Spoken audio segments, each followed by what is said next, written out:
now tuned into something super tight. Puffin' something sticky, nigga, I roll through the light. Need to hear something real just to get me through the night. I'm looking for them jackets cause I know they looking shy. Know I'ma get some game, tuned in with super tight, yeah. I get the low love from Big Bobo, from the front seat, not no photos. Already, baby. What it do is your big dog Bobo Luciano. We in the house. Thank y'all again for tuning in to Super Tight TV because we back up your back going smack, smack, smack like y'all like it. And I got another good one today, man. When I'm telling y'all, I'm pulling out all the stops. You know what I'm talking about? It's a D-Town reunion. It's going to be a Texas reunion. It's going to be a Southern block party anytime we open the doors. You know what I'm talking about? It's going to be a family reunion. A family reunion. Yeah. I like Candy Paint, Sweets and Dank. It's a family affair. Candy Paint, Sweets and Dank. It's a family affair. Candy Paint, Sweets and Dank. It's a family affair. It's a family affair. Hey, I got my boys in the house. But before I get going, I think I talk about my sexy ass, gorgeous, beautiful wife. It's your girl, Jazzy K. In the building. And today I got Mr. Agtown in the building. I got...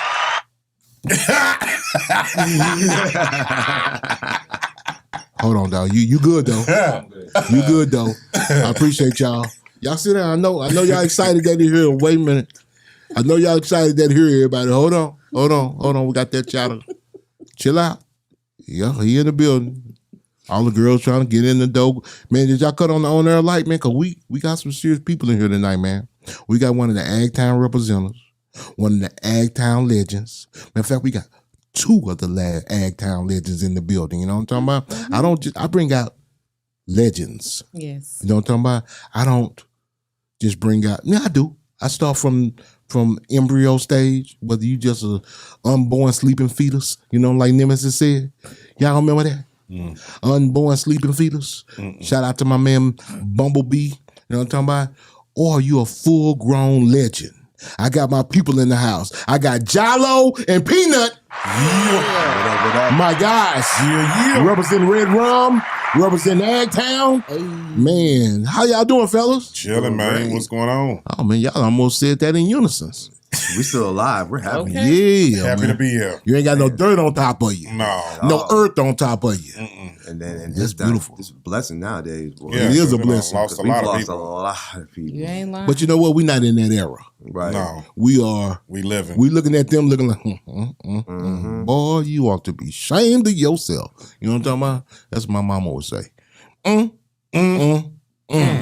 Because these boys out here acting a complete monkey. For nothing. I'm talking about for nothing. And I say boys, I mean any race. Yeah. Any race. Boys, the human girls, race is acting a kids. complete monkey right now. You know what I'm talking about? So I pray for everybody's safety and everybody, get home safely and kiss your wife, kiss your husband, whatever you got to do, kiss them kids. But you know how we do it. I always kick it to my wife and let her get this crazy. Go ahead and get you a sip of that, baby. I know you want to get one. Go ahead. I'm good. Oh, get you some of that. Get you some of that honey. Help me. I'm talking about already, baby. So we about to go down the line and let my wife do her thing. You know what I'm talking about? All right. Thank you so much for that Come on with that sexy voice. beautiful introduction. Yeah. Welcome to the show, Gylo and Thank you. Peanut. Thank you. So happy to have y'all here. Yeah. Yeah. Happy to be here. You happy to be here? Happy to be here. Finally. Already. That's what I'm talking about. You look like you got some Chinese eyes. Are you okay? Surprise, surprise. I got Chinese eyes. Yeah. And if you know me, Yeah. you know I've never even smoked a cigarette. Okay. Man, Ever. preacher's kid. You could be a closet smoker for all I know. Never. I don't know. Sometimes you just tired.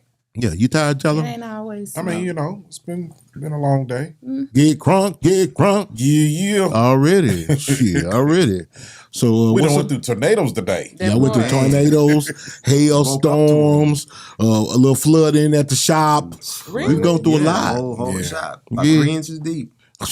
Oh my goodness. I slept through all of that. Yeah, she did. Yeah. I woke up and said, girl, you done missed You missed it. I started seeing animals pairing up outside. It was raining so hard. I was like, what the hell? It's going down. Oh Lord. It's going down. I got my man Peanut in the house, one of the original producers in Dallas. I mean, the man has done street work for several labels. He has been what's my favorite word, baby? Integral part of the Dallas structure. Been around for a minute. You know what I'm talking about? The culture of the Dallas music scene. I'm not going to say hip hop scene. I'm going to say the music scene, okay? Yes. And in case y'all don't know, Mr. Peanut, can I bless him with the business? Most definitely. Yeah, come on. Stephen Taylor, okay? Stephen Taylor Designs. Stephen Taylor Designs, okay? All right. He is the architect of the Dirty South Block Party. Excuse me. I'm tripping. Really? I went down the line. He is the architect. Have you? No, I hadn't had nothing to smoke, drink, or nothing. I hadn't done nothing. I just, I mean, you know, when I see these boys, I think about that time. That's how far back we go. I mean, that's the last time I interviewed you. Come on. That's way back in the day. Man. I go there too. Yes. Well, she got her mind right, though. She is the... Yeah. He is the architect of Super Tight TV. I'm talking about all the nice woodwork that you see. The Texas table. This beautiful table. Yes. My baby. I'm bringing all my people in here who has something to do with Super Tight TV, and we're going to put them on that camera. I'm bringing all my people in here who has something to do with the culture of the Dallas-Fort Worth Metroplex hip-hop scene, or music scene, okay? Well, Peanut took your vision and brought it to life. Yeah, Peanut. And wait a minute, I can't just say that because he actually put some vision in here himself. Yes, he did. Yeah, he and his son. Yeah, when we walked in, and shout out to my godson Brandon. Shout out Brandon. Bam with 2 M's. Hit him up on Instagram. He's a tattoo artist, but he's an artist all the way across the board. He had a lot of this vision, you know, because. You know, I had a totally different thought process going into it. And me too. And he was like, nah, that's old. I'm like, what are you talking about? He was like, no, man, look, you got to compete. So he sat down and he was like, nah, you got to put shelves here and you got to use this color and you got to do that. And he was the one that put it in my head, you know, for the Texas shape, because he was like, what you're going to do is you have to understand that when people come, there has to be something that sets it apart. And I was like, okay. All right. And I was like, what has nobody done? So I was like, all right, yo, let's do it in the shape of Texas. I had no clue how I was going to do it at whatsoever. So I hit up Bobo. Bobo was like, yeah, do it. And I'm like, okay, I don't know how I'm going to do this, but all right, bet. So roll with it. So I just had one request. Put a Texas star on that bad star. Put that star on there for Dallas. Which ironically was one of the hardest parts of doing it, was getting that star right. It took me a week to get that star right because I tried different methods of it to make it stand out, because he was like definitive about it being blue. So I knew it had to be a separate piece of the table. First I tried to brand it. I wonder why he wanted blue. First I tried to brand it. That didn't work. So then I went and found a stencil and did it and carved it out. But yeah, the Bam on Instagram. Hit him up. He's the man. Shout out he is the man. Wait a minute. Thank y'all. Tattoo artist. Visionary. Yep. Promoter. Yep. I mean, the young man. Yeah. Is very talented. Yep. I mean, the vision if y'all knew what this place looked like when we first walked in, and we brought it to life. Because when I came, it was a blank room. This was a blank room. It was a blank room. Canvas. Yeah, it looked kind of scary in here. So we made it look like a studio. Scary. I mean, it looked like it just looked like an empty room. It did. I mean, it don't look like that now. And I appreciate everything you did, brother. Yes. I get so many compliments on this table. I appreciate it because, you know, when I started my company, I wanted to go into it with the thought process of the same way I did production, art. Yeah. You know, this is deeper to me than just, you know, building cabinets or renovating people's houses or building people's houses. I want to be able to put my stamp on things, and projects like this allow me to do that. When can I get my stamp? Oh, it's actually on order. It's coming. It should be. As a matter of fact, when I come bring the the other parts, I'll bring it. Yeah. I need to talk to you about a she shed. I just built one like 2 weeks ago. Okay. Yeah. Okay. Because 2 weeks ago. Yeah, because I be needing somewhere to put her stuff. Yeah, yeah, Do her thing. yeah. She got a lot of things in the house, bro. A lot of DIY stuff. DIY. Whatever, Not saying it DIY. DIY. Something like that. Do it yourself. There you go. DIY. DIY, all that. She can do it herself. You know, she got so many gadgets. I'm an artist. She's an artist, and Okay. I support her artistry. Peanut understands. Yeah, I got to build a tufting shed for my girl. Yeah. She's doing those tufting projects. I don't know if you know what that is, but it's like tufting the furniture. Yo, the pillow. Yeah, she's a monster with it. So I gotta build her a whole spot for it because she's starting to do the larger canvases now. Oh, beautiful. Yeah, canvas is about as big as what I did for the TV mount. Yeah. So you can't do that in the living room. No, you can't. You know, you need your own but she's a space. monster with it. Definitely. Monster with it. It's crazy because they got those big guns. Yeah, you should have brought her. Man, I tried to. Her hair wasn't done and she was mad about her nails. You already know how that goes. I understand. Man, you already know. Tawana's not going anywhere if she ain't Shout right. out to Juana. Y'all are so picky. Shout out to Juana. I understand, girl. So check this out. Gylo, Yeah. we're going to go back to the beginning. Oh, Lord. Yeah, come on, Gylo. How You far sure back? don't. Look. We're going to go back to where you from. I know you ain't from here. No. Talk to the people. I was born in Harvey, Illinois, Blue Island Hospital, basically Chicago. Okay. South side Chicago. Already? Windy City? Yeah. And then we moved to Decatur, Georgia. Okay. And we were in Decatur for about 6 years. After that, my dad wanted to go to, I guess, minister school. So he came to Dallas Baptist. Okay. So we moved to Seminary. Yeah. So I remember we were coming from, Atlanta. We were just like, yeah, we moving to Dallas. All we could think about was South Cowboy Florida. hats. Yep. No. Oh, Dallas, the show. okay. Yeah, a lot of people outside of Dallas. That's what we relate. You know what I I'm saying? knew that's where you was going. Yep. It either was that or the Cowboys. And Exactly. that's what we was famous for. Yeah, well, that's So we moved here and we moved and I was looking at the mail and I'm like, How old were you when you moved here? what, 86? So I had to be in the 4th grade. Oh, good damn. You make me feel old. Damn. So had to be I 4th grade. graduated, I graduated high school in 86. Yeah. So You just a baby. Go ahead. So I'm looking at the mail. And I'm like, "What is Arlington?" And I thought we were in Dallas. Rude awakening. Yeah, we moved to Arlington right off of Park Row and Cooper, Already. right up the street from. Ain't nothing TA. wrong with that It town, was bro. nothing on Cooper back then, was it? No, Cooper's always had something on it. Something, but not like it is now.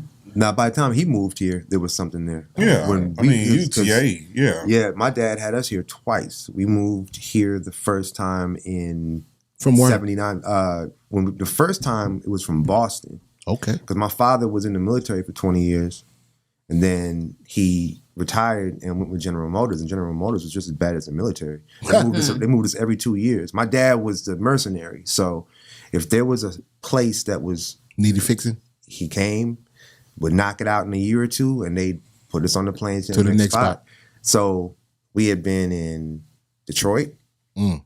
We had been in Virginia, New York, Boston, here, Cleveland, Damn. then back here. And when we got here the second time, my mom was like, we're not That's moving it. anymore. Y'all know that's right. So my father bought a dealership in Irving. Okay. And same situation with him. At that time, the airport was expanding, so the suburbs were expanding. Mm-hmm. So it was easier and better to live in the suburbs than it was to live in the Dallas Oh, for sure. metropolitan area. Mm-hmm. And same situation. When we moved to Arlington the first time, it was trees, Mm. Bayard Farm, and Six Flags. Yeah. Mm-hmm. Yeah. When we came Yep. back the second time, And Peeping Toms. yeah. I'm just playing. When we came back the second time, it had exploded a little bit. They had built Wet and Wild. They had expanded a couple other things. And South Arlington, where he was built at that point. Because when I first moved, Northside was the only thing there was. Yeah, man. But back then, when people were moving to Dallas, it seems like people were not trying to move to Oak Cliff. You know what I mean? Where were you gonna move? Mm. Oak Cliff? South Dallas, West Dallas. Think about what I'm saying back then, or maybe North Dallas. So people were gravitating to North Dallas, or Arlington. Yep. You know what I'm talking about? Yep. Arlington was huge back there for people moving. And Irving, you know, Las Colinas. Yes, a lot of people moving to Irving. Las Colinas. But I heard a lot of people moving to Ag Town. Oh yeah, you know what I'm talking about? Yeah, and that's just been one of the things people do when it's huge. They get out here and look at that crime rate. Oh, we're not moving there. We're not moving there. But that was one of the things that made Arlington special was because of the melting pot thought process. Everybody moved. Because we were a suburb, but everybody who major was there, city suburb. Right. Yes. We had a lot of stuff, but people came to us because of the entertainment factor of it. Yes. So it kind of put it in our head real early that was the business that we needed to get into because we were already tapped into the entertainment element of it. And all of us did. Like that, it was like that was the thing that everybody was thinking by the time everybody got to high school. Yeah. You know, okay, what are we going to do to take advantage of this? Yeah. And what's crazy is that Oak Cliff always had its stamp. Fort Worth always had its stamp. Yep. But Arlington didn't have its own identity yet. Yep. And then even crazier than that, you know, Dalworth was right next to us, and that was one of the oldest Black communities in the Metroplex. And Dalworth, if you lived in Tarrant County, you knew what Dalworth was just by rep, but you didn't know anything about it. So there were a lot of situations where all of us were together trying to figure out how we were going to, you know, traverse this and navigate this and make our stamp, you know. And we went through different names. Like at first, everybody was calling it the Mecca. Mecca 817. Mecca 817. Yeah. And then that was too, what's smart? Yeah. No, it was too Muslim. No, they too bougie. Well, people like, so y'all calling yourself the Mecca? The Mecca. Yeah. Because we were the center of the Metroplex. Y'all think y'all the Mecca? We were saying we were the center. We weren't trying to say that we're the Right. beginning of everything. We were just like, we're in the center of Fort Worth. That's exactly what was happening. So a lot of people hated on that. So yeah, that was, you know. And see, the culture went back real far. Like, I know you know Denham from Pimp Player Hustler. Yes. Yeah. I'm talking about from far back to junior high. He had a clique called YDF. That I'll never forget. I was in junior high, 7th grade. Me and Shaheem. What school? Lamar. I mean, I went Nichols. Okay. Y'all both went to the same school? No, he was on the south side. I was on the north side. Okay, which one is the worst neighborhood? South side. Always the South. I said that rhetorically. If you rolled through the South, you were looking like, oh, this is a nice neighborhood. That's the same thing Pimp said about Oak Cliff. You'd be like, oh, it's nice. You know what I'm saying? It doesn't look good. Yeah. But it's hood people there. Oh, yeah, for sure. You know, we got all the rejects from everywhere. If you got kicked out of Dallas County, you came to Arlington. Right. You got kicked out of Fort Worth, you came to Arlington. Yeah. Or if you made money and wanted to come up, you came to Arlington. So if you made money, you came to the north side. If you got kicked out, you went to the south side. Gotcha. So how did y'all meet? That's yeah. So we'll get there. Yeah. Get there.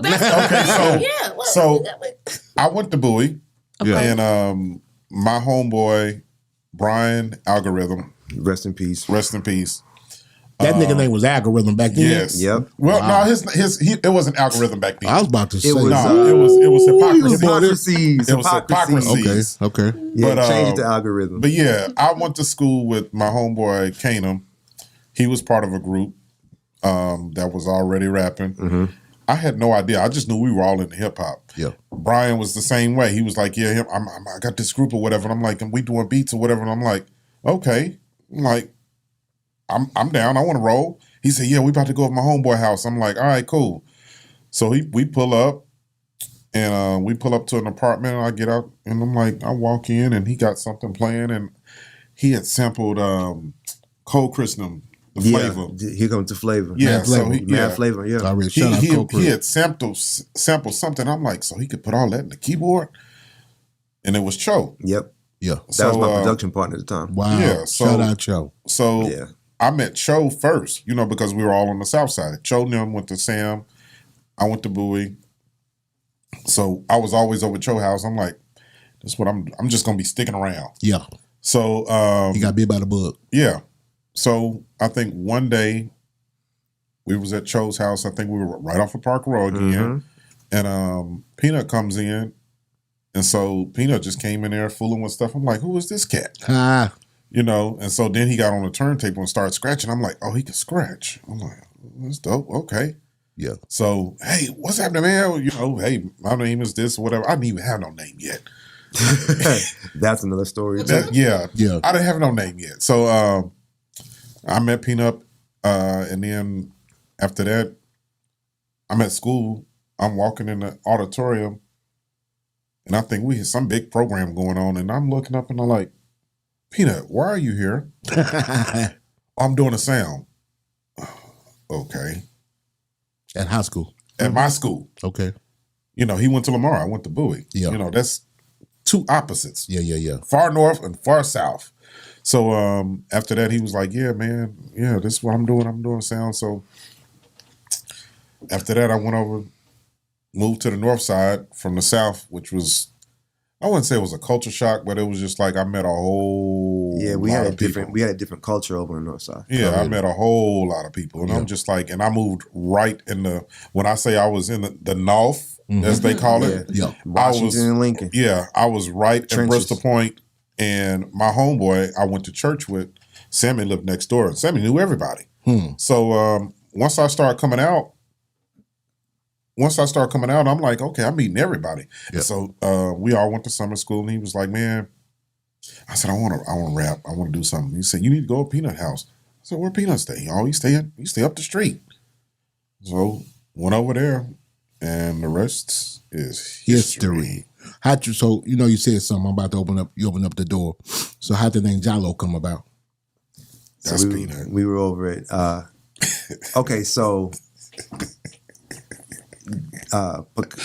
Picasso and James Shepard had a huge role in our relationship. Yes. And I used to follow down behind James like a puppy. James is probably one of the most talented businessmen I've ever met in my life. Shout out, James. And he's been that since we were young. Shout out, James. You know, going all the way back to Starving magazine. Yeah, Starving Artist. Him,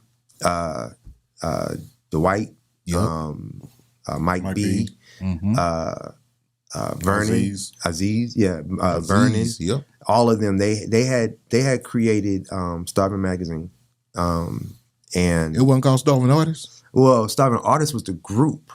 It was a rap Starving group. magazine. And Starving magazine was. Okay, I remember. I just thought it was called Starving Artist Right. back then. I mean, My bad. there's so much. There's so much. Because see, okay, we started out at Lamar. It was always the high schools that had the groups. Okay. So Martin had their group of rappers. Okay. Lamar had their group of rappers. Sam Houston, of course, had the best group of rappers. Yes, Yeah. You know, because they were right in the middle of everything. And then Bowie had just opened up, so they had their group as well. Now Yeah. Bowie was kind of No. it was new, and they had more money than everybody at the time.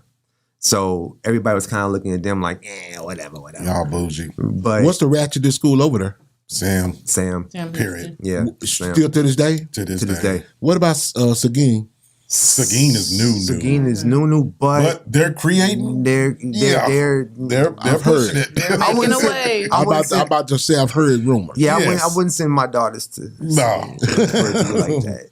See, Bowie was when I went to Bowie, it was all brand new. You know what I'm saying? We had some roguish people there, but it wasn't like, And you see, the strange thing about Lamar, I graduated in '93. The strange thing Yeah. about Lamar was one of George Bush's 1,000 points of light, so it was majority white people, but all of the black people that went there were filtered in from the trenches. It was either over off of Davis or over off of Washington and Lincoln. So there weren't very many affluent black kids that went, but we were all family clique tight. Okay. So we had created our own little thing going on. We called ourselves the 817 Players. And it was me and Bilal, Mondo, Richie, Gylo, DJ Spin, DJ RPM.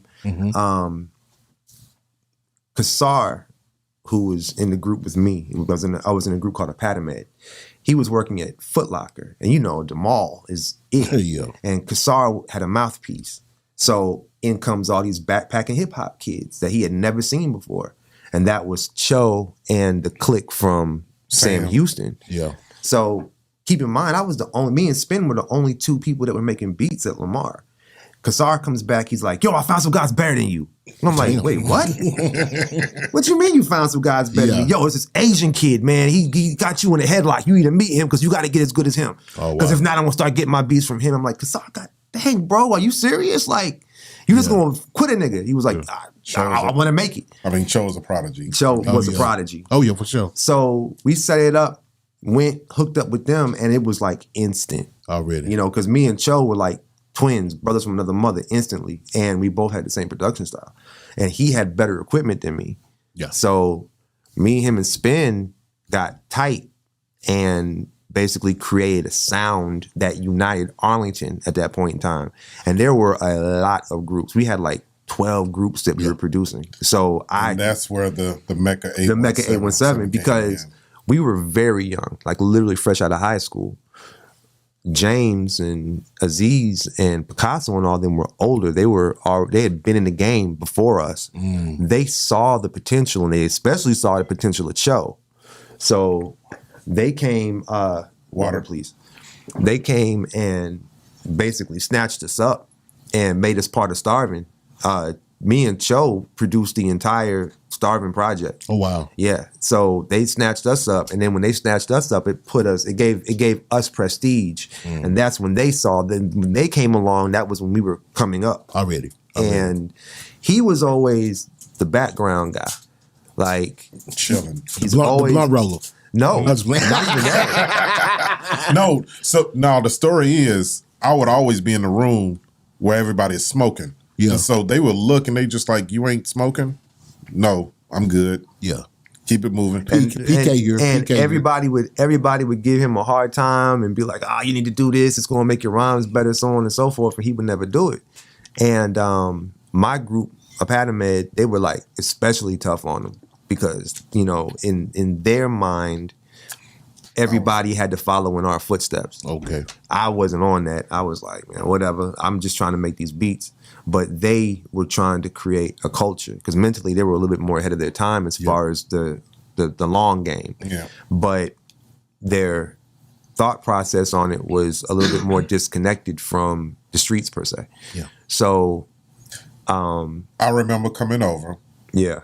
And I sat down and I said, I'm serious. I want to rap. And so had you written a rap before? Yeah, I written raps. I just wasn't serious about it. Yeah, I wasn't like for real. That was your get serious moment. Like I'm just, you know, I'm always around. To get serious. But I was like, I came over him and I'm like, hey, I want to rap. I'm serious. And it was Andre and Dion. Yep. And they're in the room, and so I worked with Andre, so I've known him for years. He knew who I was. So what?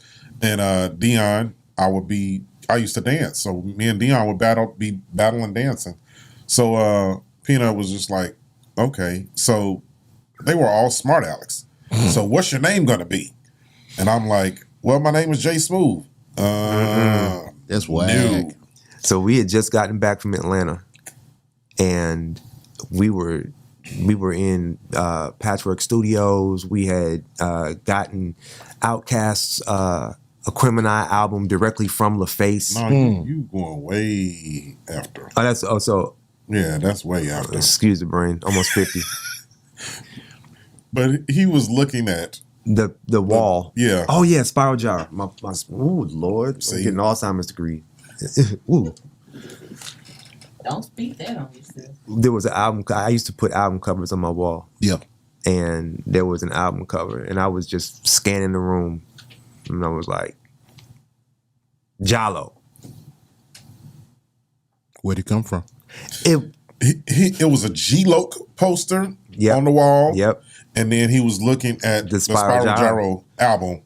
I just came up with the word Gylo. And so everybody in the room was like, that's it. From henceforth, your name is Gylo. And I spelt it the way I wanted to spell it. Yep. Already. Interesting story. That's a super tight exclusive right there. So let's talk about the banger. That's even wilder. Let's talk about it. So okay. Me, Boogie, and Black had started a label and studio called Mastermind.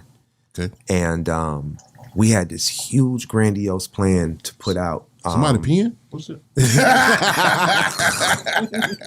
To put out a whole, Why he put you on the spot? whole label project. It was going to be a group called 2-3. Abnubius, he was in a group called Mouth of Madness at the time. Headcrack was with us at the time as well. Shout out Headcrack. It was right before he got on 97.9. And we were in there working. And one thing led to another. And we were trying to put music together for the project. But the thing that we always kept on knocking our heads because we were hip-hop heads. You know, we were underground hip-hop. Nobody wanted to, like, it was hard to perform at clubs. We were basically mitigated Deep Ellum. Yep. Radio wasn't even trying to touch us. No. All we would get was radio show intros. You know, and once 100.3 was gone, we weren't even getting that. So we were like, man, we got to figure something out. We got to figure something out. And at the time, we were always at Midpoint.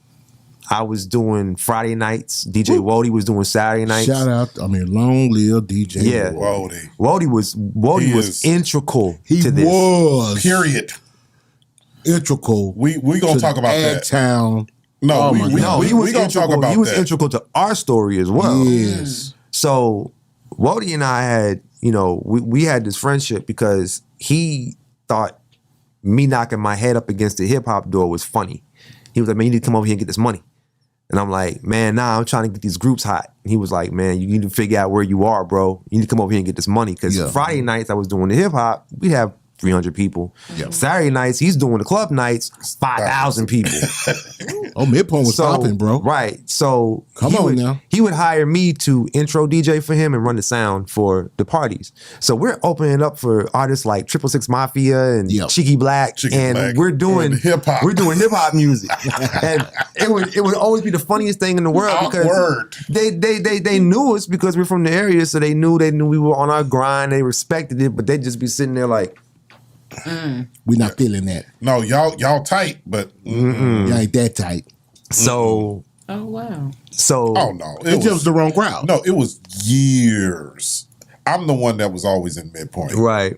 And so it was like I was always on both sides. Yeah. So if you listen to my sound, you just like, okay, he got a little backpack in him, but then again, he got some country twang to him. And I was in Deep Ellum performing, and then I'm at Midpoint partying with everybody else. With the G's. Exactly. Yeah. So it was always that. So we were trying to find a universal sound. So Cho had come up with this sound bank. He called it the No Limit Sound Bank. And it was all the sounds that would, be good for Southern music. Yeah. And he had made this little beat. Yeah. And it was faster. It was like at 127 BPM. God damn. And I had just started listening to screw music at that point in time.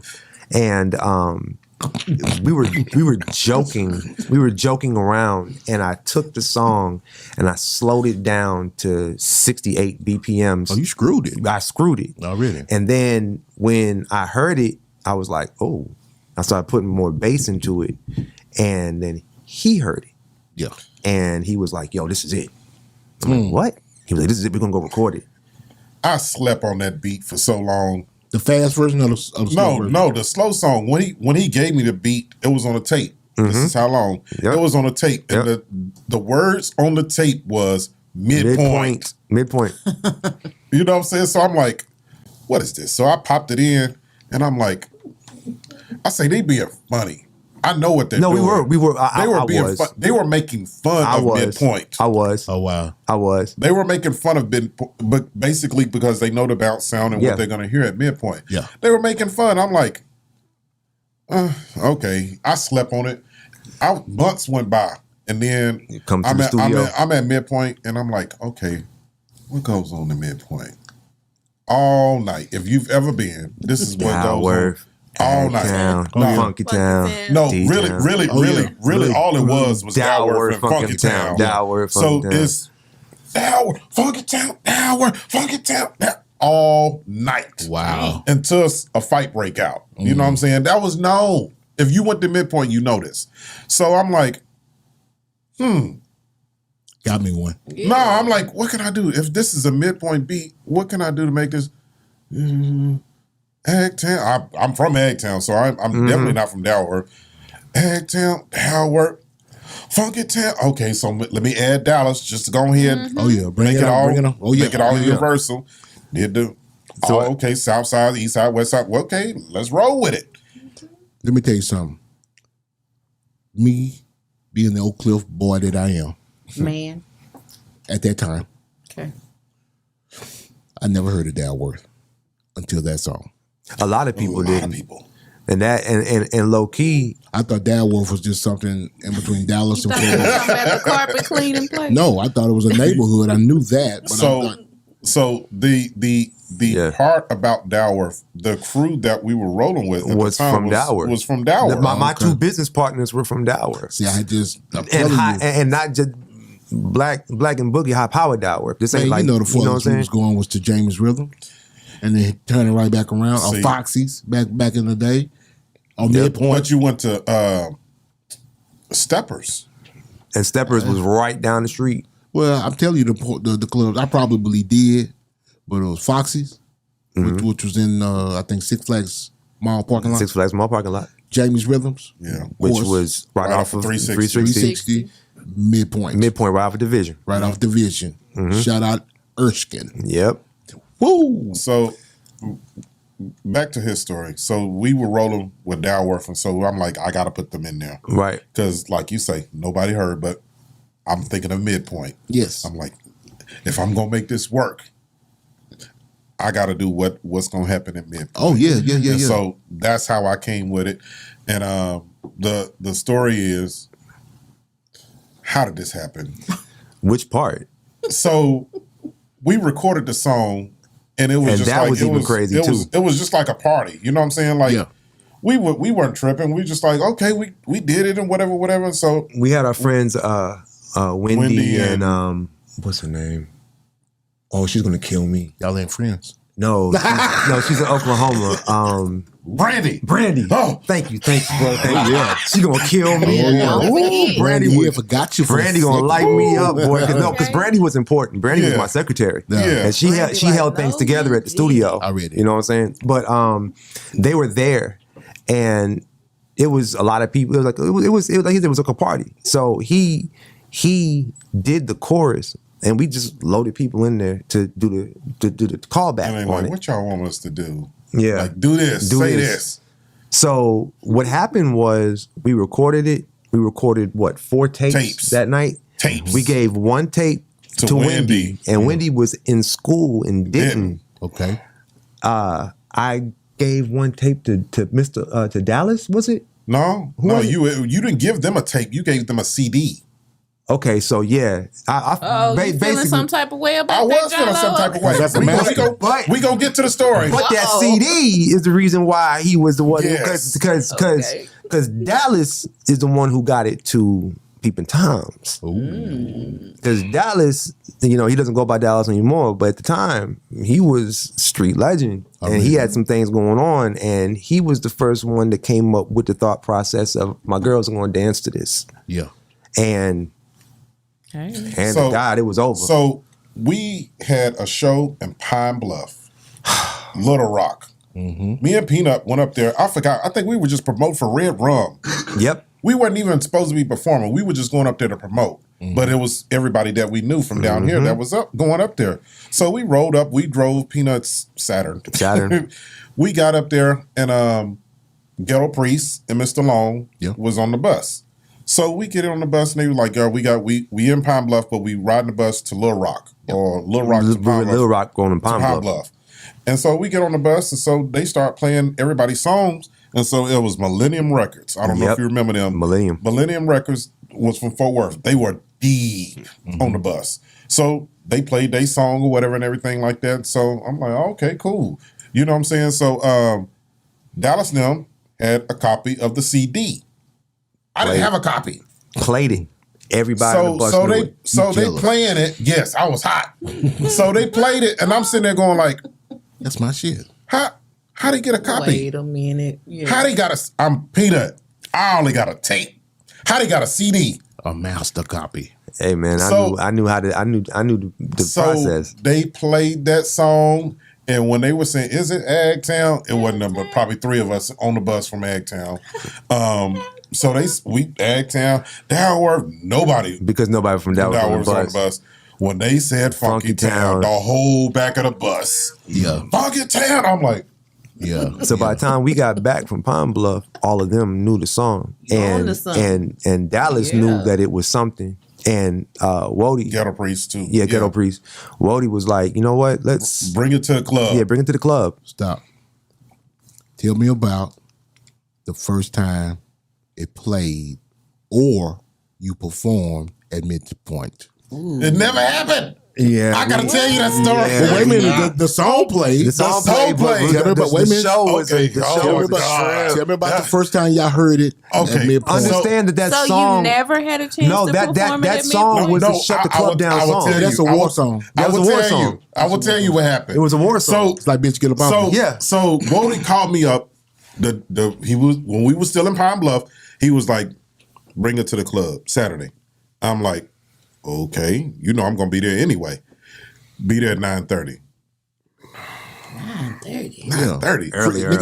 Nigga free before 10. So I'm like, he's just bring it at 9:30. I'm like, all right, I'll be there. I was already discouraged because he called me so early. I'm like, this about to be the same stuff been going through for years. Yeah, nobody's gonna feel it. So Peanut didn't even go with me. He was just like, he's here you go. Here's your CD. I had a studio session. I'm like, I'm just gonna. There you go, holla. Yeah. So I took it up and it was 9:30 and I swear to God, it wasn't number like 25, 50 people there. And so he was like, where's that? I'm like, here it is.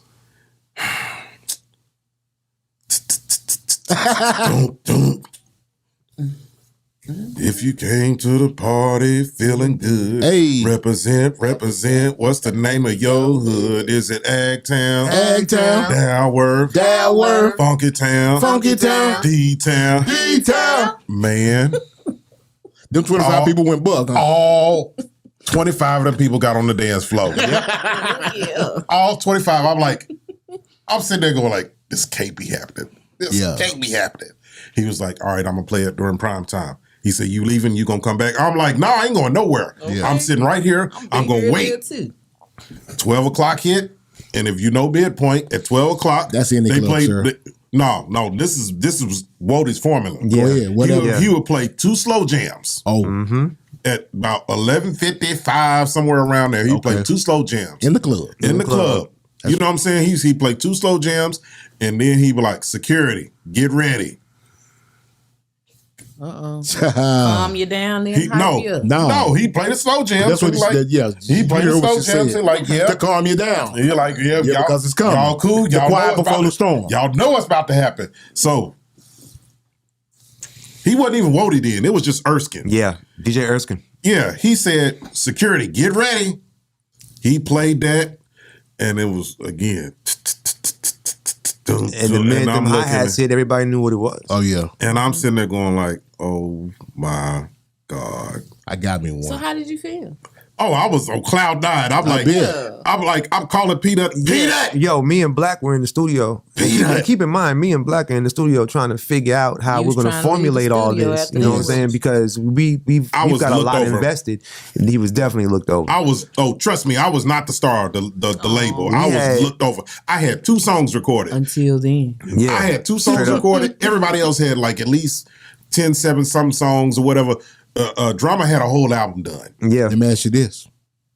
How did they feel when your song was the first one to pop? Oh, man. I already know. Talk to me. Well, I caught all that heat. Yeah, it wasn't me. I mean, why would you catch heat? Because It's blowing up. it's blowing up. Did they say you should have gave me that beat? No, I caught the heat. No, because they were looking at him saying There was a Why you didn't say nothing? No, So it there was had nothing to do with saying. There It was a formula that went behind this. Now, I had a lot of people behind me. Like I said, I've been doing it for a while. I was already trucking before he came along, so I had people behind me.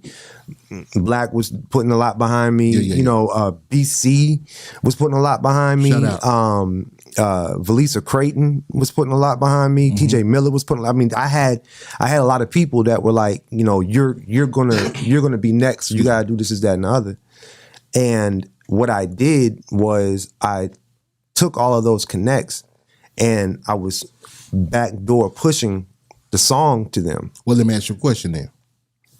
Were you not doing that on the other projects? They didn't have the song that would work on the radio. That's like that. so that don't make no sense. So what I'm saying is this. No, I was. So you were, but they got mad because his song was hotter than theirs. The streets chose his song. So you did the same Get work. mad at me. Yeah, you did the same work. You explain that to an artist that wants the same thing. They're young. It's not going. You're not going to be able to. I mean, they explain had to be in their 20s. We were all in our 20s. Yeah, all of us were young. Yeah, very young. And to be 100% honest with you, had I been a little bit more,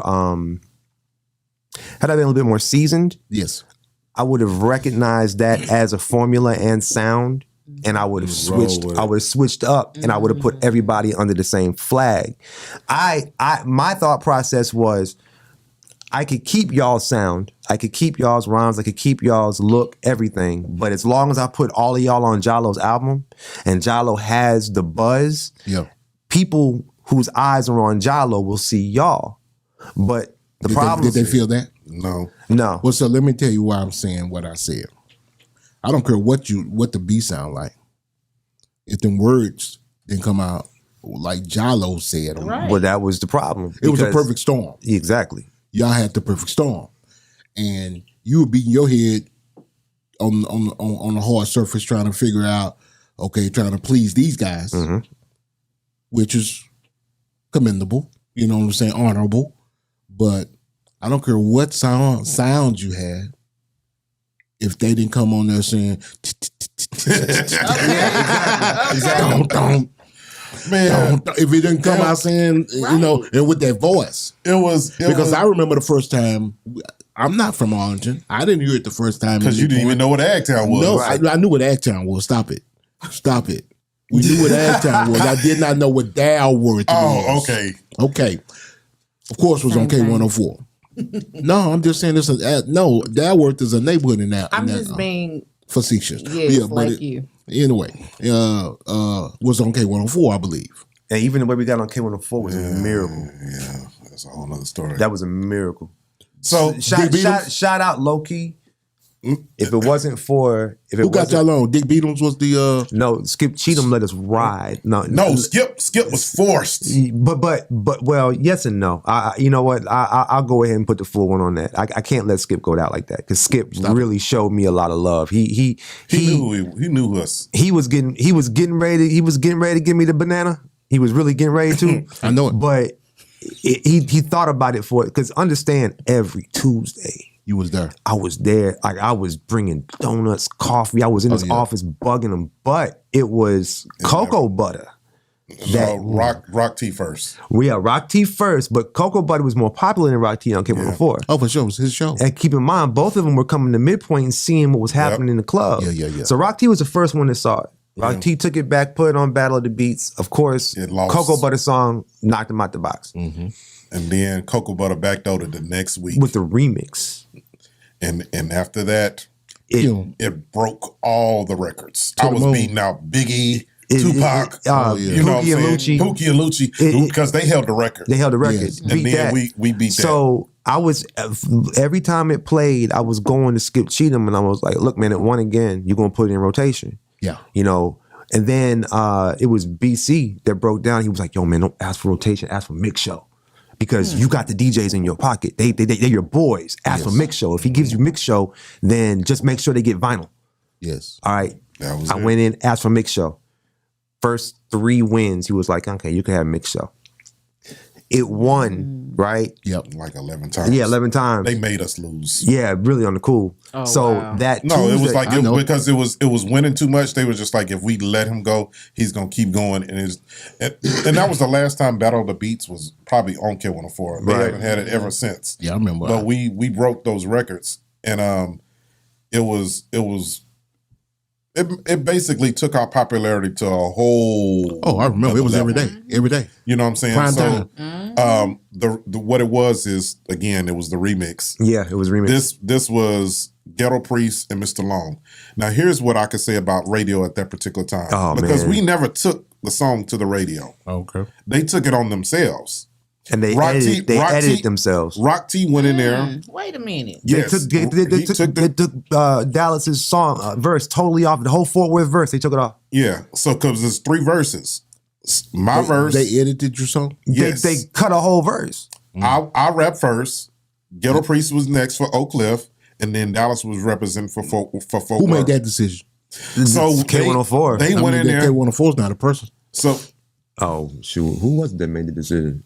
that cut it. Yeah. I don't know. They had to be Rock T and them. They was like it was too long. So they cut it. They cut the verse. And so that was the version that was getting played on the radio, was just me and Ghetto Priest. Got you. And so it blew up. Dallas was in jail, and the song came on while he was in jail. And he was telling like, people, "Yeah, I'm on that mug. I'm on that mug." And then all of a sudden, I was like, Dallas, he got out. We had And let me tell you what was the worst part about it. nothing to do with Let that. me tell you the worst part about it.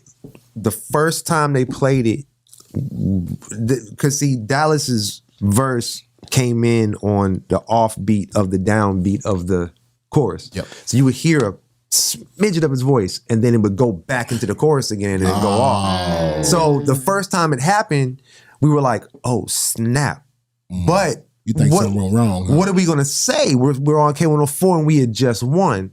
Again, if I had a little bit more, behind me at the time as far as this, cachet in the game. I would have gone straight up there and been like, "Yo, bro, we can't do it like this. What do we gotta do?" But we were just so thankful because understand, back in 96, 97, You know how hard no it was to local get- artists were getting played. Pookie was at that particular time. It was just Pookie. Yeah. We broke down a back door.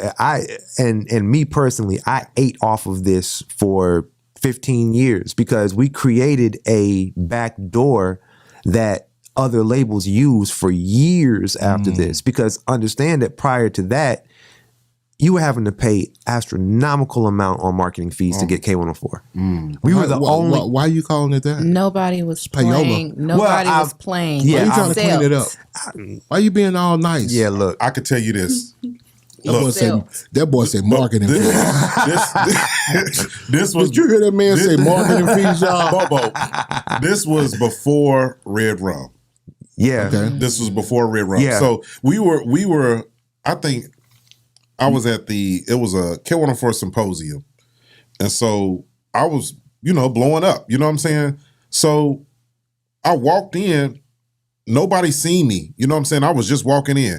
And as soon as I'm walking in, all I heard is some dude going in. That's Skip Cheatham, because it was just like, he was just like, say, yeah. How much money did Pookie and Mr. Pookie and Gylo had to pay to get played on the radio? And he had just walked. And I was right behind him. I'm just walking in. I'm like, let me just step out of here real quick. And so Skip was just honest with him. He was like, he said, look, I don't even know Gylo. I've never met him. Because he had been dealing with me. I've never met him. He said, but what I can tell you is they got the streets. They got their song hot in the club. They have real people calling in requesting their song, and I think Sister and them calling every other second trying to get played. Yeah. Right. So that's how they got played on the radio. And that was the reason why he gave me light rotation. Because like I said, he was getting ready to give me the shaft. He was getting ready to be like, well, nah, blah, blah, blah. But then I don't know what was going on that day. Only thing I remember is he was wearing makeup. That's all I remember. I guess he was getting ready to film. I guess he was getting ready to film for Flavor. Knew it. But the whole time, I'm kicking new bro, flavor the whole in your time, ear. I kid you not, the whole time I'm in the whole time I'm in the office getting ready to beg him for rotation, I'm like, is he got rouge on his face? And then I say, Mascara? and what be running through your mind. You at that know point in time. You gotta put on a little makeup for the camera. And I'm I'm just all like, natural right now. and I'm just like, oh my God, what have I walked into? And then he was like, you know what, man? The DJs have been bothering me about this song regardless. So I'm gonna go ahead and let you get light rotation. And did I if it walk picks up on light rotation, I'll let whoever want to play it whenever they want to play it, play it. Already. Man, I left out that office, boy. I felt like I was puffy. Oh yeah, Cloud 9. Like Cloud 9. Yeah. But we had a huge problem. Understand there was no independent thing back. There was no internet. There wasn't no uploaded, nothing. We wasn't ready. I had to get CDs. Oh yeah, you wasn't ready. I had to figure out how to distribute because it. the song blew up on its own. We were not expecting. prepared. You know what I'm saying? There wasn't no plan to say, yeah, Gylo's album gonna drop on this. But Where'd you get your vinyl from? A&R. A&R. And That's a long way. Wait. That was test plates. Oh yeah. I went and got test plates I've done done that for the before. main K-Rock, my man. Yeah. You know what I'm saying? Big Bink, my man. Yep. Erskine, my man. Oh yeah. You know what I'm saying? There was another brother, and he gonna kill me too. There was another brother that was the first one to put on a mixtape in Dallas. I had gotten him vinyl, and he was the first one to put on the mixtape. And low key, he was the only one that had it before we put the CD out for like 3 months. I know he ate off of that. One was a Cap at the bomb? Nah, he was distributing it through Cap at the Bomb. yeah, they had a lot to do with it. Yeah, but it was another brother. I swear to God, I forgot his name. But anyway, he was the first one that did it. Me, Black, Dre, all the producers that were taking part in our movement at the time, we were all getting together trying to figure out how we were going to finance this. Yeah. So at first, we were going to stick together $5,000. And we were going to go ahead and get a whole bunch of CDs done through who was the only Duplium. Duplium. We were going to go to Duplium, get $5,000 worth of CDs, and we were just going to hop in the truck and go from spot to spot to spot and try and get them in consignment on retail. Yeah. And it would have worked. Because they were going in asking for it. Oh, for You know sure. what I'm saying? Yeah, they That's were a going in formula. asking for it. But James was I could tell you this story. Yeah, James was doing business with my dad. My dad was programming all of Red Rum's computers. Oh. And James was like kind of feeding information from my dad, like, so what is Steven, blah, blah, blah. Yeah. And my dad is like, what are you talking about? You know what I'm saying? He's like, well, he's getting radio play now. And my dad was like, he's getting radio play. He was like, yeah. So before he even talked to him, my dad had come to me. He was like, Steven, you got something. I'm like, what are you talking about? He was like, yo, Red Rum want to mess with you. And I was like, for real? He was like, yeah, they haven't been able to get radio play, and they want to partake in your radio play, but you're gonna have to play this smart. And I'm like, okay, what does that mean? Right. He's like, this is your business. You figure it out. I'm like, I'm just giving you the giving you the rope. You hang yourself. So here's the background story to that. James was in Midpoint on a Thursday night. James just kicking it. You know what I'm saying? I promoted for Red Rum. Yeah. That's what I was doing. You know what I'm saying? I would take the records, trying to promote Cabal and Street everything team. like that. I was part of the street team. You know what I'm saying? Doing my thing. So they knew who I was. You know what I'm saying? I'm always at the lab, with Google and Casa or whatever. So I'm promoting or whatever. So James comes in the Midpoint on a Thursday night, Rock T DJing. Mm-hmm. You know what I'm saying? And so a song comes on. He was like, who is that? And he was like, Gylo. Gylo who? Yo Gylo. What? Peanut. yep. Oh, yeah. Yeah. Yo, what are you doing this week? I'm like, nothing. Meet me at Papado's. And we literally negotiated a deal over drinks and shrimp at Papado's. That's one thing. What James didn't realize is I didn't give a damn what that contract looked like. I was cool with dealing with him. Yeah. Because I'd been following down behind him anyway. So in my mind, I was like, it's gonna work because it's him. family. Solid brother. But there was so much going on at the same time. Yeah. So much going on at the same time. Part two. Yeah. We're gonna hold that one. Cause we're gonna come back with the Red Rum story. Oh man. Cause I know that's a different chapter in itself. Yeah, boy. So let's go down story time. Story time. I met Gylo. Oh Lord.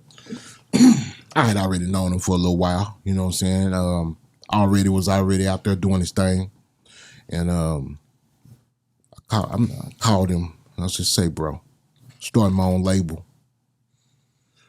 I need a little rapper to kind of bring up under me. Gylo say, got somebody. Got somebody for you. You know who that was, baby? Low-key. Before Low-key. Or Young Muhammad. Before everybody. Before everybody. Red rum. Oh. He bought me red rum. Rum. Red rum bought me Speedy. Oh, Shout out to THU. the Swisser boys. Then I got THU. And then you right. Add water, we got the Swisser boys. Yep. You know what I'm talking about? Easy as that. DJ B-Nut, shout out. Now, what's funny is I don't even remember this. I do. I'm just the Oracle. The thing is like I know what type of Mr. Elephant over here. I the way I carry myself, you know what I'm saying? So if I'm putting my people on, I may shout out somebody real quick. And I'm like, yeah, man, red rum or whatever, you know. And so red rum comes up to me, you know, because we from the same hood, you know what I'm saying? So he like, dude, I've never told you, but thank you for hooking me up with Bobo. I'm like, I hooked you up with Bobo? Yeah. I'm like, you did that. I don't smoke. So, but again, I don't remember it. Good thing you don't, Gylo. And see, Red Rum's always been a beast. Red Rum was with Aggravated Lifestyles when I first met him. That was Dank from Oklahoma. Oh. And they had a whole movement going. As a matter of fact, I don't know nothing about all that. Well, see, as a matter of fact, if you trace it back, Aggravated Lifestyles was the first organization that really, really coined and like was yelling Agtown. Okay. And he was part of that. I think I remember that group now that you said that. So the origins of Agtown. Everybody's going to tell a different story. Everybody's going to tell a different story. I didn't come up with the word Agtown. I remember us going to DC and I'm getting in the truck. It was Head Crack, Dallas, Picasso, James, Funk Nasty. We all getting in. And so Dallas comes up, we about to leave Agtown. I'm like, Agtown? What's that? I already heard it before your song. And I know that. Because but I'm saying they start saying Didn't was hollering Agtown real early too. Didn't was hollering Agtown real early too. But I didn't know. You know what I'm saying? I'm like, what's Agtown? Agtown is Arlington? Oh, okay. We got a term. Yes. You know what I'm saying? So once I start saying it in the song, it caught fire. We got a term. I coined the phrase. Yeah. I coined the phrase. And so a lot of people, they like, you started Agtown. No. Now you made it popular. Yeah, no. It was the first time that it was commercially. There you go. Because we had people as far as New York hollering Agtown. Oh yeah. They were making regional remixes for different cities. Like Houston had their own remix. Nightmares. Oh my goodness. We did so many versions of that song. It was ridiculous. Bobo. Never. Don't turn down the bag, homie. I didn't, but it was like. What, you was tired? I mean, they was like, look, you got to do one for Houston. What was that little city that the lady called up and said in Arkansas. What was it? Oh my God, it El was Dorado. No. It was some weird city that we named off, and it was a random city that somebody told me they were like, you gotta name this place. Pflugerville. That's what it was. Yes. That's what it was. So I named it and I said it. Cold with it. I said it. So when we went to Arkansas, she was there. That's what it was. When we went to Arkansas, they was like, "Yeah, you was shouting out all our hoods." I'm like, "Okay." Yeah. So at that particular time, Agtown was very much connected in Arkansas. What did Pflugerville call themselves? I forgot what. Who, baby? I don't know. I just want to know. I forgot what it was, but what did Pflugerville call themselves? Basically what had happened was this lady had said, you gotta say this. Like if you're gonna do anything around, you gotta say this. And then the other one was John Barrow. Jonesboro. But it was Jonesboro, but we had to say it a certain way. Okay. It was weird. But yeah, when we got there and we touched down and they were just like, y'all from Arlington? Yeah. Like, we from Arlington. And they like, y'all from Agtown? Like, yeah, we from Agtown. Well, I'm like, I know where I'm at, so I'm being careful what I'm saying. So if the music is rolling like this, I don't mean to cut y'all, what stopped it? I mean, when you got a hit song. Okay, so I'll go ahead and take. Yeah, we've been talking a long time. I'll take the heat. But I can't not ask that question. I'll take the heat on this one. This was it was a series of follies, just straight up and down. So we had a street project out. Basically, what it was an EP, and I had put all the other groups that I was dealing with on basically the B side. I put together a mixtape that's the last track on the project, and everybody was on it. And when James came to us, we had already been like 3 months deep in the hype. We were rolling. We had already pressed up some CDs. Underground, that sounds good in Arlington. Hit City. They were all, already selling it, and they were selling out quickly. Yeah. So James didn't want to do a national release with that version of it because it had already been released. He wanted to do a all-out release. Yeah. So we went to the studio, Dream Circle, and we recorded a full album in like 2 weeks. and it was crazy because Google had to get production on there, Tony had to get production on there, I had to get my other artists on there. I mean, we were working. Yeah. Get that done. The mastering took longer than what it was supposed to take. Yeah. And of all the songs to get messed up on the mastering, Wow. Where I'm From got messed up on the mastering. And back then, you send it off to manufacturing, it's a month, 2 months. Oh, yeah. So they had pressed up, 10,000-15,000 off top of messed up units. So we don't find out until the release party. And then When you say it's messed up, what was wrong with it? It was the Where I'm From version on the actual LP CD is low. What's worse than low? All of the bass. All it is mid-range. The treble is distorted and the bass is gone. Who did the mastering? Karev did the mastering, but it wasn't Karev's fault. What ended up happening, on the DAP machines, you have the 48 and the 46. If you do 48, everything got to be 48. When I gave him the original version, Where I'm From was the only song that we didn't re-record. We re-recorded the remix, but we didn't record the original version. And the original version, Google was adamant about only putting the original version on the album. Because he didn't want Ghetto Priest and Mr. Long. Because they weren't Red Rum artists. I feel you. And it was a different sample rate.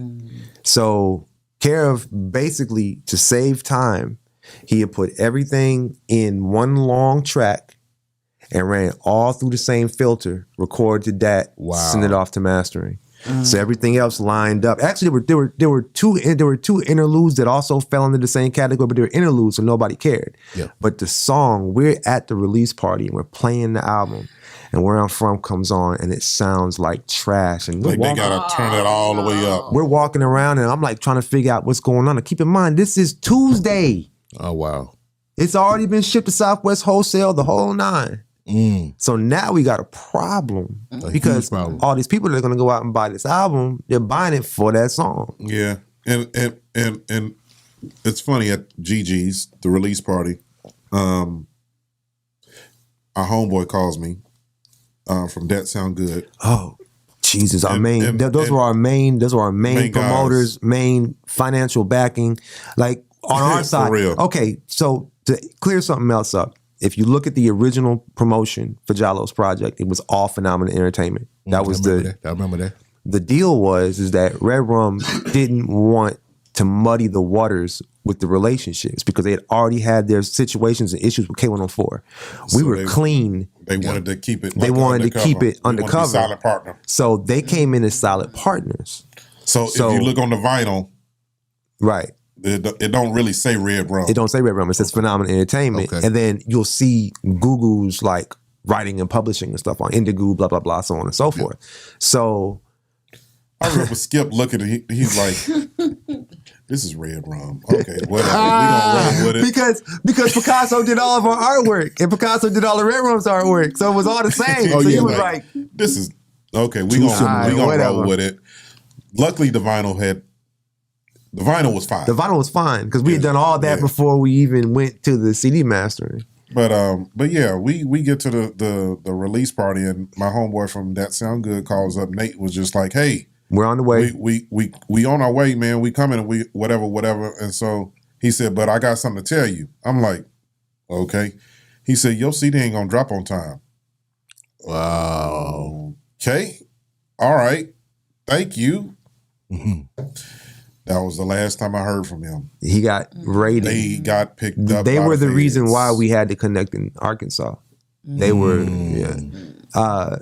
Scarface and Nate. If you go to Facebook, anything, anybody from Agtown tell you they were big time. The big time. They were the kings. Oh yeah. You know what I'm saying? And that was when the case came down. Wasn't that a record store? Wow. Yeah, that's Yeah. I had my product up there. Yeah. I remember That was when our release party was when that case came down. Oh, I remember. They got picked up the very next. 6 o'clock in the morning. Yeah. You know how they do. Oh yeah. It was what 40 something. Catch you. people. Yeah. Take you to jail in your drawers while you're yawning. Yeah. Ice Cube told you. Yeah. So Nate is out now. He told me the story. He's like, man, if you only knew what was going on that night. He said it was so much going on. He said that's the reason why we didn't make it to the party. I'm like, man, that's crazy. Wow. But yeah, the whole thing is we rolled with the project for about 5 years. Yeah, we did. Because it just kept on. Every time somebody touched it, it went. It was the gift that kept on giving. Oh, really. yeah. It kept going. And what's crazy is that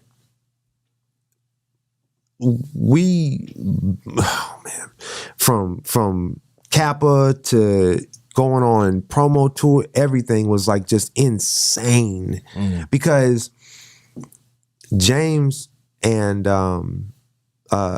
everybody had started LTJ Ventures with Vernon, and that blew up. LTJ Ventures blew up. I'm talking about all the major, huge parties. I remember that. Hard Rock Cafe parties. That was all them. I remember that. So that became their bread and butter. The record label became secondary.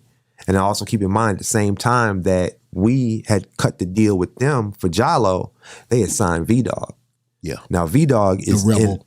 but he is an amazing artist. My God, V-Dog is so dope, right? Mm-hmm.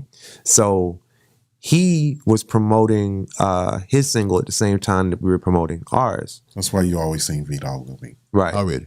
So they were trying to promote it They cross promote. I remember. but it just wasn't the right thing to do. We didn't mesh. It wasn't the right thing to do because they're two totally different artists. Oh, for sure. And it was like the thing is I come from a hip hop background, so everybody on stage, we're vibing. You know what I'm saying? We're paying attention to each other. If something is happening, we already in tune with it. Yes. V-Dog was a whole nother entity by himself. Yeah. You know what I'm saying? So he would come in and it literally would be, okay, that's your part. That's what you're doing on the show. Yeah. He wasn't paying attention to us. You know what I'm saying? So it was always a forced relationship. You know what I'm saying? Yeah. And I understood what they nothing like that. I understood what they were trying to do. I wasn't even tripping. You know what I'm saying? I'm like, look, he can come, you know what I'm saying? But he was a lot of times hard to deal with. I'm like, V-Dog, we got a show tonight. Where's it gonna be? It's gonna be in Pleasant Grove.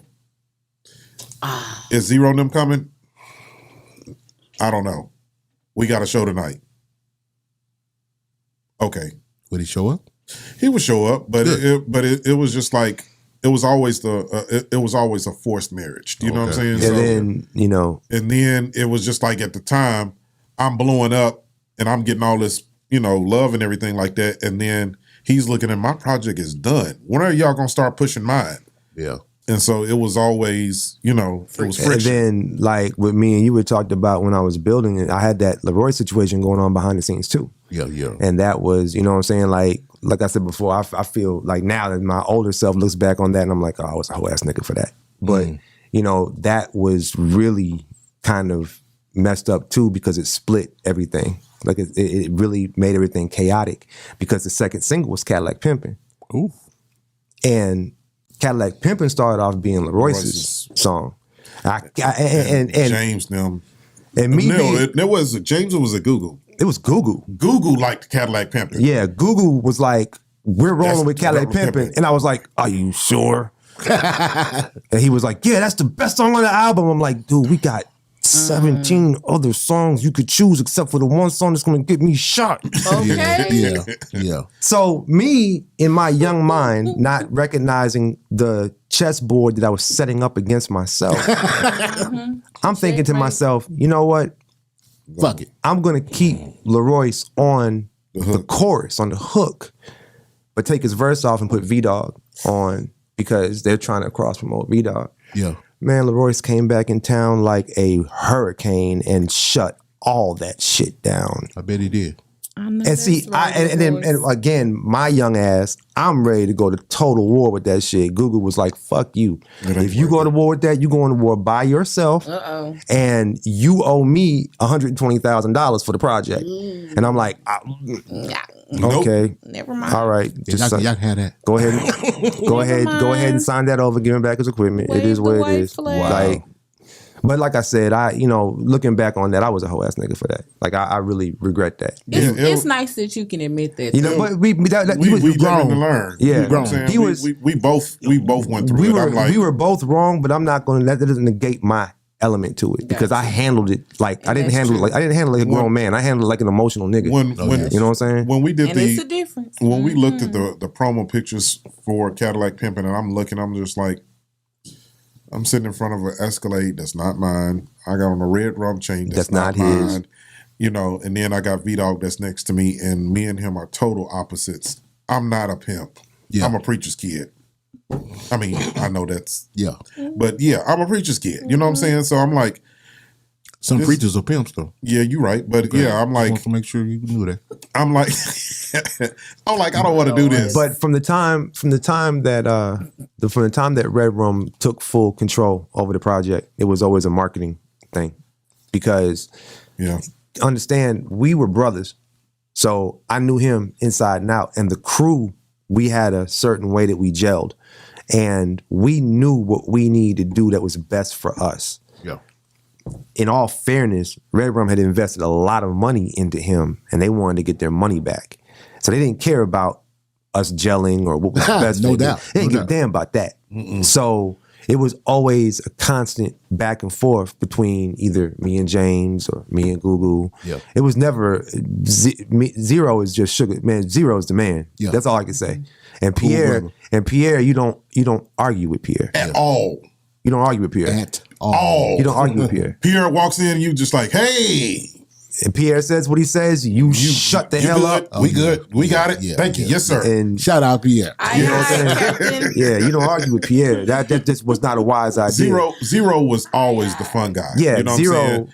Now on the flip side, Zero, although he's the fun guy, he's also he will turn into the boogeyman. Oh yes, I bet. I the bet. Kappa.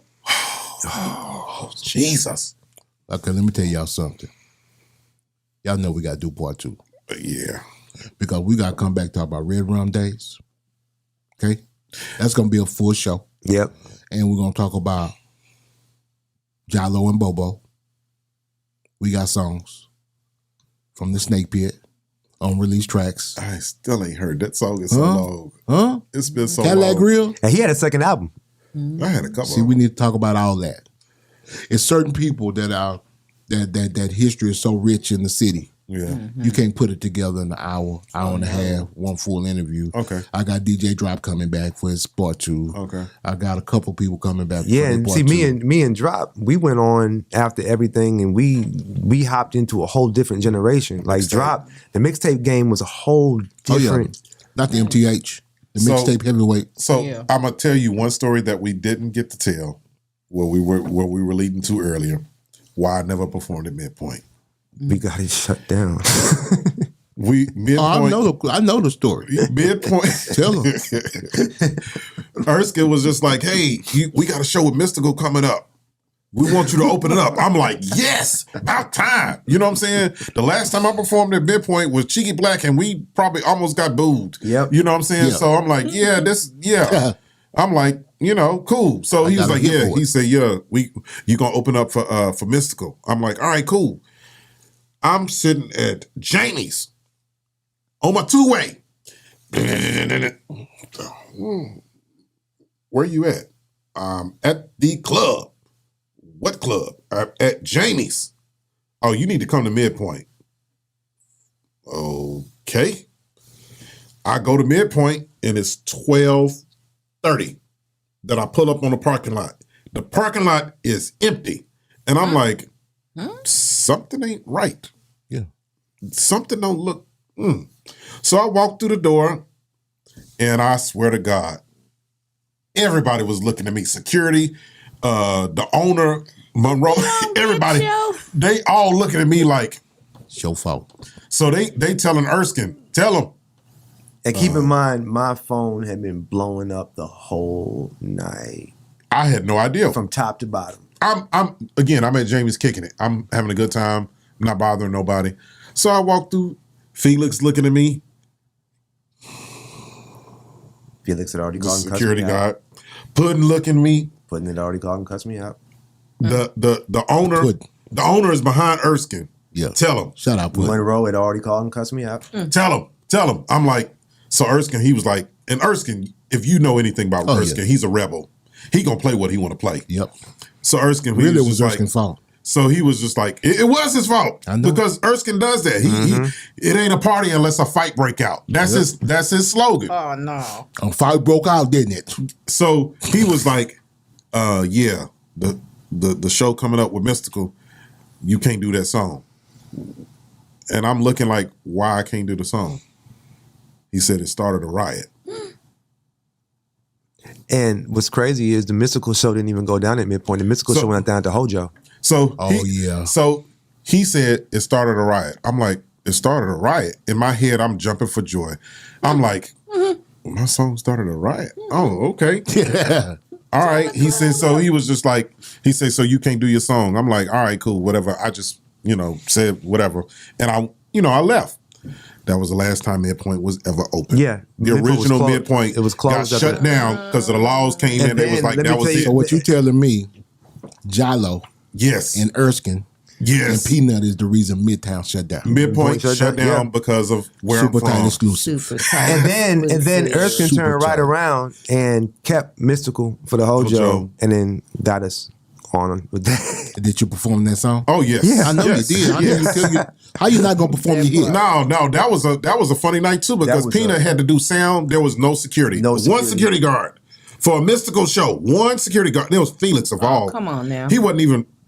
Anyway, so Imagine. but it's a song that Mystical talking about I can feel the roof shaking or something like that. Yep. The floor Yeah. shaking. Yep. He's talking about the Hojo. Yep. Because in the Hojo you can feel the floor shaking when And you rocking. I'm having to run sound during all of this, and there's nobody to guard me. And it was a last minute situation. Yep. Didn't have enough money to get really good equipment. That was what I was known for in the early days. If Get you it ever, done. if you ever had an issue with sound, if you Get ever called had, Peanut. and I mean, I remember times You where I'd be, still like that, Peanut? yeah. Yeah. I remember times when I'd be running sound with no lights, and my girlfriend at the time would be with a lighter over top of me, trying to keep her fingernails from getting burnt because that's the only way that I could see the board. Stuff like that. When Peanut came up to me, he was like, "You're gonna have to control the crowd." I What know that's What are you right. saying, Peanut? There's no security. You're gonna have to control the crowd. And so I'm like, okay. So I walk up, and my hype man, Kimmy, they had Cat everybody. Daddy Carnell. They had everybody stand behind a certain spot because they didn't want nobody up close to the stage. So he gets up there and he was like, if y'all crunk, we need everybody to come to the front. And I'm sitting there going like, oh my God. Round two. Yeah. When I say the show went on, we did, everybody on stage, Ghetto Priest looking at me, he going like, He had the best hype people ever. Like his shows were live because I wanted to put everybody who I was dealing with attached to him so they could be seen. Yep. Dirty Red, amazing. Cat Daddy Carnell, amazing. Exodrama, amazing. Boogeyman, amazing. Even Rick, amazing. You know what I'm saying? Like we would carry a lot of people with us on shows, and they would hit that stage, and it would be insane. And You still Oh, yeah. doing some producing? yeah, I do. My philosophy now is really just kids. yeah. You know, That's what's that. My brother, Ice Jizzle, he's with Lopez. I deal with his project. But other than that, it's all youngsters because, for one, most of them grew up in my house. You know, my daughter came up with everybody out of Arlington that's popping right now. My daughter came with all of them. They all came. Like most of their first time recording was at my house. Oh, that's So I deal with them because I mean, man, I'm almost 50. right. The hell I look like being, you know what I'm saying? Man, y'all have sure kept me entertained. You ain't lying. Y'all have to come back. And it's a whole. Yeah, We gonna bring y'all back. Yeah. We gotta come back. When we talk It's a about must. when we get the red rum, it's gonna go into overdrive. I know it. because we got to talk about the Capitol. Oh my Oh, goodness. yeah. Part 2. Peanut, give you shout outs, baby. Man, guys, shout out my girl Tawana. I can't believe I froze up on shout outs. Guys, shout out to my girl Tawana. Guys, shout out to my baby girls, Mani and Tia. Ice Jizzle. Go check out his Instagram. He got a single out popping right now. Like I said, my godson Bam. Go check him out for the tattoos. Already. And for all of your home renovation and building needs, hit me up, 469-878-3987. TM Legacy, the #1 name in home renovation. How to find you? How to find you on social media? DJ Peanut 74 at Instagram, TM Legacy at Facebook, or Steven Taylor on Facebook, or www.tmlegacy.com. Trust me, y'all won't be disappointed. Gylo, Not at all. what you got? Shout out to, first and foremost, none of this would never happen if I never went over Picasso's house. Picasso is Shout out to Picasso. Shout out. He Okay, is the whole glue behind everything. A lot of stuff. everything. A You know lot what I'm of saying? And that's the biggest shout out that I'm going to give. Already. But right now, shout out to Money Water. Shout out to Just Epic. Huh. Shout out to all my kids. Dang, it's 4 of them. Country girl.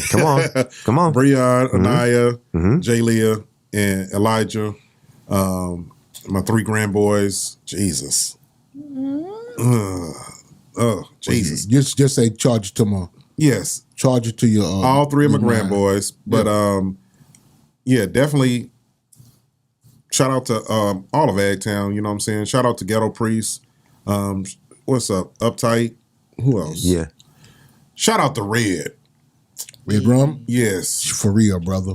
That's my boy. Love you, man. He's doing beats for me now. Already. Yes, he's doing beats for me now. And Red is he's a special person. He's a talented brother. You know what I'm saying? Absolutely. And he's so angry at times, but Oh, for sure. he's a jerk. But he loves it. Asshole.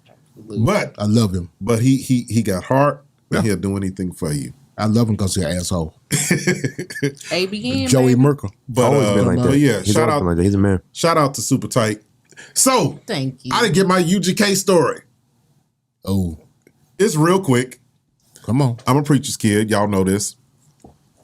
And 1994, when we just moved to the north side, my dad gets in the car. He's picking up somebody that just got out of jail. What song is playing in the car? Super Tight. What song? The first one. It all started with a PMC. Bitch, so what the? Yeah. Told him So- something good. He's about my motherfucking. So Oh. Damn. So the guy in the car that just got out of jail, he's like, "Oh yeah, they're real. This and this and da. And so my dad was like, "Where'd you come from, boy? Where'd you get this tape from?" I'm like, "It's not mine. It's Jason and Lamont. Those best friends from high school. Yeah. It's Jason and Lamont's." Oh yeah, I'm like, preacher "Oh, kid. I almost got in so much trouble. I bet. leaving that tape. But that's my UGK story. But it's Pimp and Bun almost got you castrated, huh? pretty much. Now, Sounded like ironically, in the sound that they have was the sound that I always wanted. You know what I'm Oh, saying? the The organs. organs and the hi-hats. Because I'm a preacher's kid, I always wanted that. And Peanut, they worked with it when it finally came to do the album. So, Man, shout out to Cho. Like Cho. Oh, Cho. For real. Man, Shout out, Joe. Cho is just Genius. and also Tonio, the conductor. Oh, real. Tonio. Tonio, my That's guy. my boy. Big Tony. Already. They did. Oh, and what's up, Bilal? I ain't forgot about yeah, you. definitely Oh, for Bilal. sure. What's up, Divine? Definitely Bilal. What's up, Yogi? Where you at? Yep. Nubius, Mouth of Madness, Maintain. I like that name. That was the original click. If you listen, that's the song. No, Mouth of Madness. That was the original group. That was my That was him original and DJ hip-hop Block. group. That was your That was my group. pause. Anyway, say man, I appreciate y'all coming, man. Thank you, man. Both of y'all are some super tight guests. Know I'ma get some game tuned in with super tight. Yeah, I get the low love from Big Bobo from the front seat, not no photos.